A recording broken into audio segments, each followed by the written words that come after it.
You turn down an assignment at work and now suddenly your manager has a problem with everything you do. So you report it to HR and now HR wants you and your manager in the same room for a fact. Let's talk about this.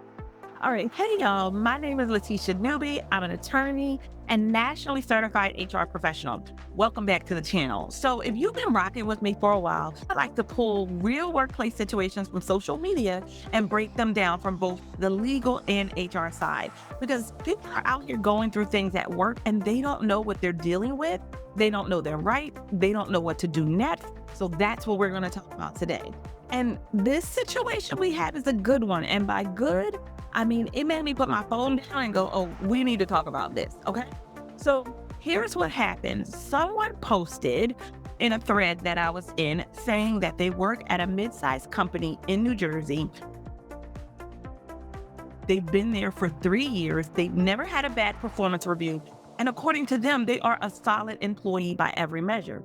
So they turned down what their manager called a stretch assignment that would have required them to be on call basically every weekend.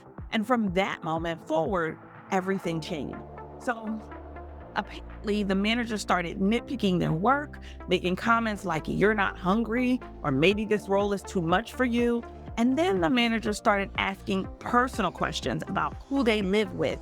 The manager removed them from a project that they built and then handed it over to someone newer.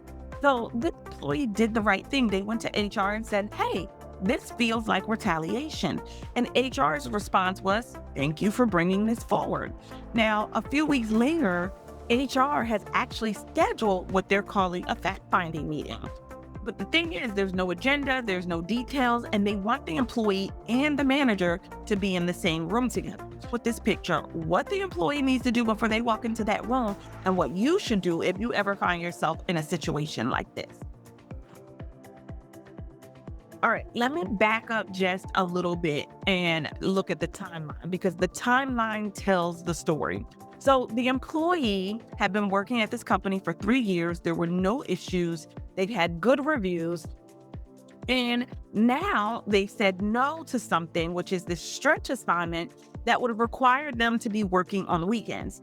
And immediately after that, they noticed that their manager's behavior changed, right? So according to them, the nitpicking started. Comments like, you're not hungry. Maybe this role is too much for you.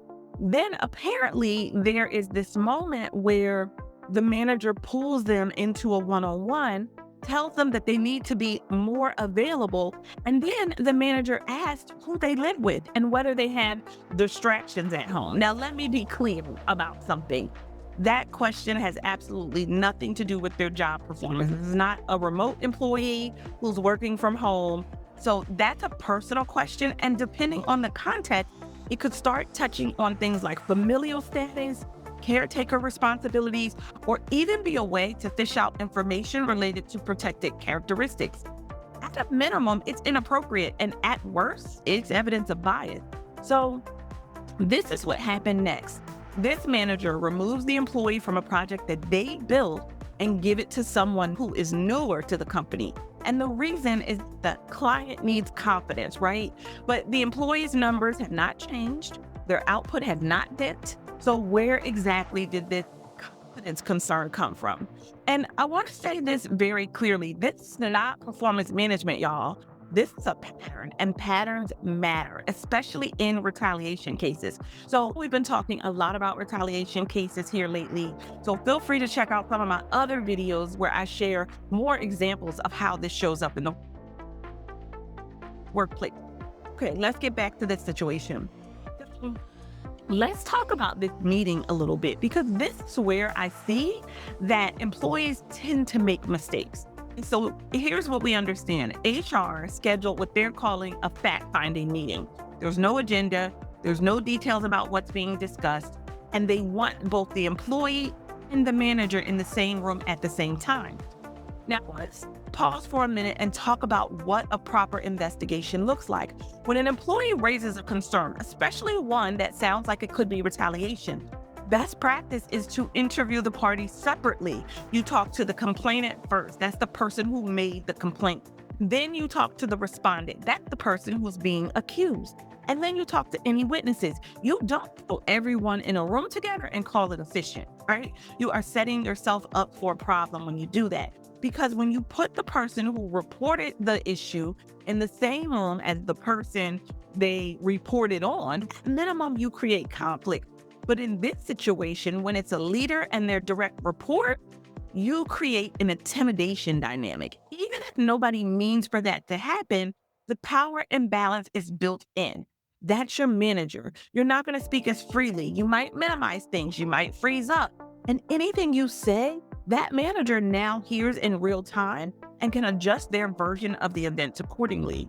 So if HR told this person, we find it most efficient to have all the parties, that tells me that HR either doesn't understand how to conduct a proper workplace investigation, or they're not actually treating this like an investigation at all.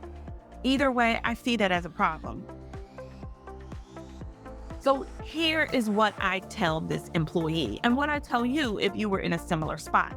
First, get your documentation in order. In this case, the individual said that they had notes with dates and specific comments. That is great. Organize them, put them in a timeline, date what happened, what was said, who was present.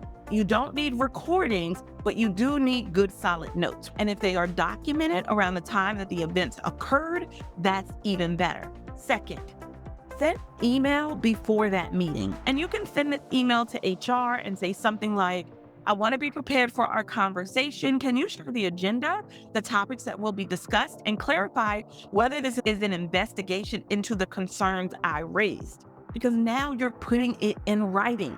Their response or lack thereof becomes part of your paper trail. Third, you need to understand your rights. Now, this particular person was in New Jersey, and in New Jersey, they have additional protections under the New Jersey law against discrimination. And depending on what that distraction at home question was really getting at, there could be implications under federal law too. So retaliation for raising a good faith complaint is its own violation, which is separate from whatever the issue was. Now, fourth, and I say this all the time, you are allowed to ask if you can have a support person present.